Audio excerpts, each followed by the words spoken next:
Tiens, voilà un pigeon voyageur. Mais c'est Ernest. Il nous livre un billet. Voyons ce qu'il nous raconte. L'hôtel de ville de Bruyères-la-Bussière, de briques et de lumière.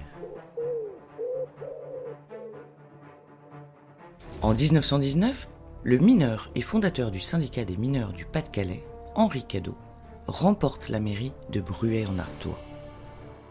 Depuis l'âge de 11 ans, il descend chaque jour dans les entrailles de la terre.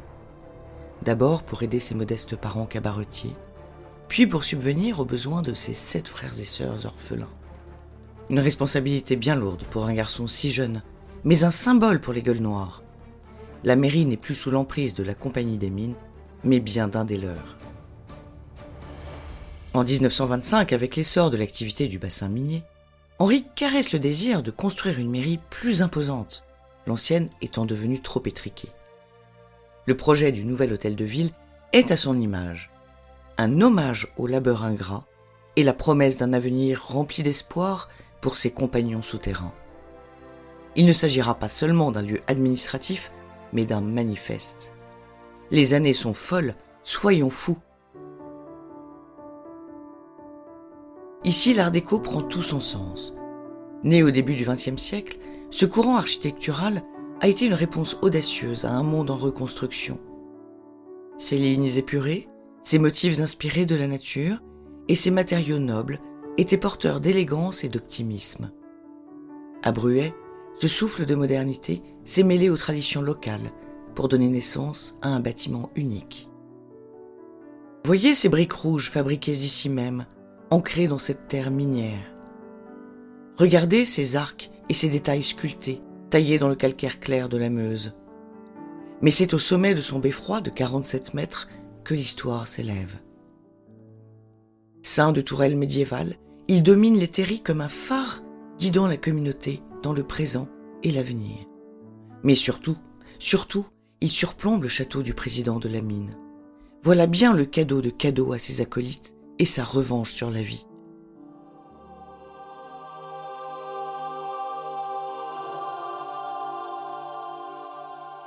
À l'intérieur, la lumière valse au travers des vitraux monumentaux, hauts de 10 mètres, dans un ballet quasi religieux.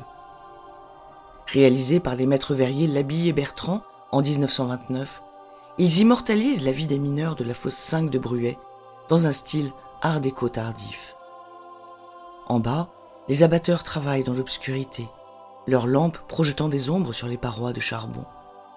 Plus haut, des herscheurs poussent leurs berlines et des caffus, ces femmes de la mine, trient le minerai, tandis que la salle des machines et la tour de chevalement se dessinent en arrière-plan.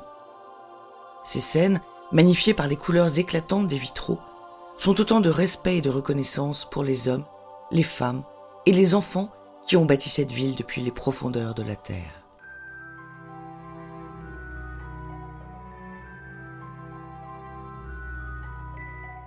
Et si vous tournez la tête sur la place, vous pourrez admirer de superbes toits vernissés, rappelant ceux des hospices de Beaune. Ce sont ceux de la chapelle Sainte-Barbe, comme si la sainte patronne des mineurs veillait paisiblement et bien vaillamment sur ses disciples. L'hôtel de ville de Briey n'est pas un simple édifice, il est une mémoire vivante, un message inscrit dans la pierre, la terre et le fer. Ce fer Eiffel de la structure qui a permis au bâtiment de survivre à l'incendie ravageur de 2017 et prouver que dans le bassin minier, la vie s'est toujours relevée, comme le célèbrent chaque quart d'heure les cloches du beffroi.